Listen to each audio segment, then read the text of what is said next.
going to be talking a little bit about what's involved with the acquiring a new company, or if you have a conversion or a migration. Talk a little bit about what's involved, what's required, what some of the processes are, and things like that. This is the topic of our podcast today. We hope you enjoy it. Salva, welcome to the podcast. Thank you, Israel, for inviting me for this podcast. And also, I think we have an exciting topic today when what a company should do when they acquire or merge with the other company. So this happens every time in the business. Any business that's growing, sometimes it's a very good sign to acquire some other company. Some companies that are not doing well go and merge with other companies so that both of them can survive and thrive in the market that are extremely competitive. Right. So it's both a combination of mergers and acquisitions as well as Yes. divestitures. Yes. Happens very commonly on the Yes. healthcare market, but it applies to just a number Any of business, any just healthcare. I think Correct. healthcare maybe it's more predominant, but if you look at business as a overall, any business which will undergo a lot of changes in this environment. And we had a discussion about digital transformation yesterday. And continuation to that, it's normal to expect that some of the businesses will consolidate. Yeah. merge, and converge, right? So that's what we're going to talk about today. What's the typical conversion? What's a typical acquisition? What is it? What does companies have to think about? What is the Yes. processes like, right? Yes. So let's jump right into it. What's required when companies merge? You know, obviously we have to get the different departments to talk to each other. We want to get IT to analyze Yes. the applications, but at the end of the day, one application is going to survive, and we want to consolidate applications so that the work is not duplicated, data is not duplicated. Can we talk a little bit about Yes, this I process? think, yeah, let us step back before talking about the IT systems. Let us go into the why two companies are coming together. What is the objective of getting two companies together or joining two entities together and making it a single entity? Main purpose of making all these entire exercise will be to get some business synergy out of it. Right. Both the companies will expect that together they will become a better entity. The two of So, them working separately, yes, now coming together, yes. they work better as Yes. the So one with this company. objective in mind, this is the main objective. We have to step down and see what are the systems they have and what is the how they can integrate in these systems. Right. More importantly, the system integration is what going to decide whether companies are this entire transaction is going to be successful or not. A lot of times it may involve, you know, you have two entities that are operating differently. They have two FIN numbers. They want to consolidate. Yes. Now you have a new chart of account, a new name. So it's not just the application, not just the synergy, but also the charts of account, the financial data. All of that takes we have to take into consideration. No, correct? Yeah, there are two scenarios in IT systems, right? When we talk about financial systems, typically, existing company opening a new branch, that's fairly simple. Everything will be rolled out from top down. Right. Now we have a different entity. Genetically they are different. How they account, how they structure their entire financial system is different. How they create P&L is different. So there should be a detailed discussion that should happen at the CFO level or At the executive level. executive level to see what is the financial objective they are going to achieve. What is their physical and legal requirements in terms of reporting. Right. So it's not just IT systems that will decide. This decision will come from executive at a high level on what they should do, how they want to structure their reporting. Right. That's the first starting point. Or the most relevant, right? Because that's going to be the important decision that drives everything on the project. Yes. How do we report on our organization? Do we have a new FIN number? Are we keeping the Yes. name? Yes. These kinds of things are going to be Yes. important. So is it going to be the same chart of accounts? Maybe they acquired company from a different state or different country altogether.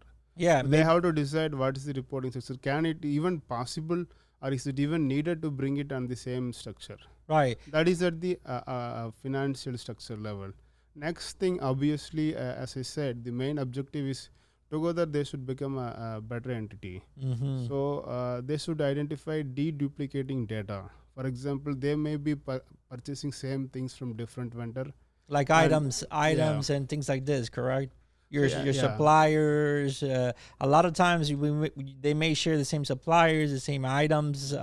Having deduplication of the data is going to be part of that project. They will start with first identifying the list of items, and then in the hospital scenario, one hospital might have a better vendor agreement, a better price, better payment terms, etc. Other entity may not have this. So at the business level, they have to identify all these things, and then they have to do a study and confirm which vendor agreement is better. Right. If we cancel the other one, what is the legal implications? So typically on these projects, do we do assessments? Do we help them analyze how to structure these kinds of things? Let's walk our audience through some of that process, because they may not necessarily know how things get done, right? So when we engage with clients like this, one of the things we do is we set up an assessment to try to understand both applications, both financial charts of account, and then help them decide what's the best way for them to proceed. So as I said, the first thing, that's at the commercial level. They have to decide which agreement is better for them. I'm assuming that both the entities are in the same business, both buy same products, but maybe from different vendors. So they have to do a cost benefit analysis of different comparable agreements. And then they have to choose which one they will go. They would pick. They will take and they will run with that. Or maybe they negotiate new agreements on the new entity. Maybe they analyze one is better than the other one, and want to consolidate some points from here, some points from there, and have that. From our point, as from the implementation, from the system points, we can help comparing the descriptions. We can help comparing the identical descriptions and say that, okay, this hospital is buying this item at this rate. This hospital is buying this item at a different rate. So we can do those comparisons and give inputs to them on how they should decide. Right. So that brings me back to one of the bullet points that we want to talk about, right? When organizations are merging, one of the things that we find prevalent is standardization, right? Yes. They have processes in place. Yes. One hospital may have certain processes in place. The other hospispital has some other processes. Yeah. So standardizing these processes is part of that implementation project. Yeah, it's like living together. So so far, both partners, both of them, they have to agree on what to agree on, right? So that is exactly that becomes a very interesting part. Right. And they have maybe one company may have a very liberal leave policy. Right. Other company may not have it. Mm-hmm. So this is again business process-based comparison we have to do. Earlier I was talking about data comparison. Now it's process comparison. Okay, this is the leave process of the major company. The other company doesn't have this policy. Right. This is good, bad, and then this is again we will compare and then see. Okay, and then as a consultants we can give suggestions. Okay, this is the best. This is better than the other. Right. But ultimately, customer has to choose which process they want to implement, which process will become their combined entities approved process. Right. And a lot of times what we do is we help them analyze, the pros and cons of both, right? That's part of our assessment. Yes. We sit down with the executive board. We help them analyze, here's what you're doing at this hospital. Here's what's happening at the other place. Yes. And here's what we recommend. Yes. So it's not necessarily the larger hospital will have the best practices. And a lot of times it's item by item comparison we have to do. Process by process comparison we will do, and we can recommend, okay, hey, this one has better control, this one has better visibility, why don't you take this system is better than what you are using, right? This interface is better than what you have. So it is not just going to be just a data copy paste, right. It's going to be a lot of thought process involved. It's going to be a evolving process. And we will just facilitate the process and give a lot of options. We will keep throwing up customers different ideas based on what they have. Right, and it's also important to note that it's not just one department or another, right? We could be working with finance, with HR, with supply chain, procurement, with technology. A lot of times companies may have different technology altogether. Some of them may be on a Unix platform. Some of them could be in an AS400 or Windows. Right. So helping them understand the different technologies, the different platforms, the different business processes is key to an implementation project. I Yeah, agree. the idea is to give the better of both worlds. Right. And the reasons why we think is Yes. best. But ultimately, at the end of the day, the client, the executive board makes a decision, and then Yes. we implement or follow whatever decisions they've made. Yeah, it's our objective, or it's our endeavor to identify the better out of Right. available, Right. and then we will enlighten them the options available to the team. Right. Let's talk a little bit about the durations of these projects, the resources that are needed on a typical acquisition. What is it? What is the conversion project look like from a resource perspective? Are we talking 5 consultants, 10 consultants? Let's help our audience understand a little bit about the resources that are needed. And I want to preface this by saying Yeah. that we're looking at all the departments: finance, supply chain, HR, and technology. The big four. How many resources are we looking at in terms of a conversion or migration or acquisition? Yes, I think to my mind, it's very difficult to put an approximate number without doing a discovery with customers. Mm-hmm. Maybe we'll spend some time, okay, day or two or more, maybe 1 week discovery with customer as a first engagement Right. to discuss with them, to see the documents, to access the system and see. We need to know the inventory of what is there in the system, what is not there. Know the unknowns. So, yeah, and then Oh. if we can put some scope, if we get to know more about them, it's possible to put an approximate budgetary number for them to decide. Mm-hmm. So Rough, otherwise, I think if it is simple data conversion, simple if data they say conversion. if they say that I am the boss, Right. I am the big boss, the other hospital doesn't have enough systems, then it's going to take maybe probably 3 to 3 5 to 6 months, 3 to right? 6 months. Yeah. Yeah, a typical acquisition for us, what we see is 3 to 6 3 to months. 6 So months. Yeah. yeah, so that's Assuming that the customer is very clear about the directions what they want to go, which is better, and mhm. our part is just onboarding.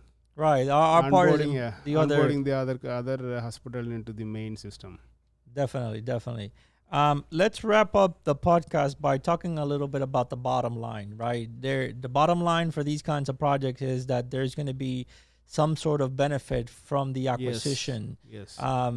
We've worked with a number of clients. We actually put together a document yesterday for one of the clients that we're working on where you identify the objective of the project. Correct. And one of the things that you spelled out was we want to help you get 50% Yes. efficiencies on these Yes. processes. So let's talk a little bit about these kinds of things when we engage with clients, right? So the bottom line is what we're focused on when we help clients with acquisitions. So I think we are talking about onboarding one hospital to into another hospital's business applications. Right. So I think one thing that we can expect or we can guarantee to the customers are we will reduce a significant value of time and effort spent on IT systems. Right. And then we can promise the second outcome will be standardizing the process across the company. That's going to So, be key for them, right? yeah. Standardizing processes, Yeah. helping them achieve better Yes. efficiencies, Yes. helping them streamline their And then third operations. output that I would expect from this kind of exercise is identifying the best cost saving opportunities. And that could be So- by either finding new ways to do business Yes, together. yes. Maybe these things, these factors like which hospital is buying at a better rate. They Right. may not nobody is doing this research at the time they decide to acquire or merge. Mm-hmm. So these outcomes will many customers will be surprised to see. This was never expected, but Right. we will help them to identify those opportunities that were never expected before. Right. Definitely. I want to wrap up the podcast. This is an interesting conversation. We're going to have many more of these conversations, but I want to say thank you for joining me and talking about the acquisitions and mergers to our Yes. audience. I think this is a very common practice that we see on the consulting side. we've also helped some of our managed services clients with acquisition. So Yes. thank you for talking about this with me today. I want to welcome you back to join me in a couple other conversations that we want to talk about. Any final thoughts with regards to mergers and acquisition before we close the podcast? Yeah, I think that's where if the IT applications should also get Merger. IT applications should also get acquired as a part of this exercise. Right. Only that will complete the exercise, or that will complete the purpose where it was started. We can briefly say something about applications. Sometimes hospitals may not be running the same application. We see a hospital running Infor, another one running Workday or PeopleSoft. How do we help them, right? We have resources for Workday, we have resources for Oracle and PeopleSoft. We can help a hospital who is doing a merger or acquisition or conversion from these applications. Yes. So we have resources both onshore and offshore to help with development, functional consulting, technical consulting. Can we talk a little bit about this before we end up the podcast? Yeah, I think ideally in the cases where they have disparate systems, multiple systems across different entities. Mm-hmm. So that is where it becomes very challenging, because it's not, we have to look at what is the change management cost. Or the skill sets that is Yeah. required to support Yes. these applications, Yes. you know. So it's not only from our side. The customer has to be willing to roll out single system across all the entities. Definitely. So that is something very tricky thing to prescribe. Right. So that's a part of our consulting exercise. We will study and identify, okay, for this reason you should roll out. Right. If this is the expected outcome from this exercise of merger or acquisition, we have to do this. Right. So that is I think that we can recommend based on study. Right. And that may be a topic for another podcast, right? Which application, Yes. which skill sets make the most sense. I think we've covered a lot of grounds in today's podcast. I want to say thank you to you for being part of the podcast. I want to thank the audience for joining us in our podcast. We want to welcome you to reach out to us, whether it's on LinkedIn, YouTube, Vimeo, Instagram, or Twitter. Follow us, subscribe to our content, and reach out to us. We want to hear from you. What do you have to say about our content? We want to learn a little bit about your organization and the needs that you have, and we want to be your partner to help you succeed. So thank you, Selva, for joining me in the podcast. It's my pleasure. Perfect.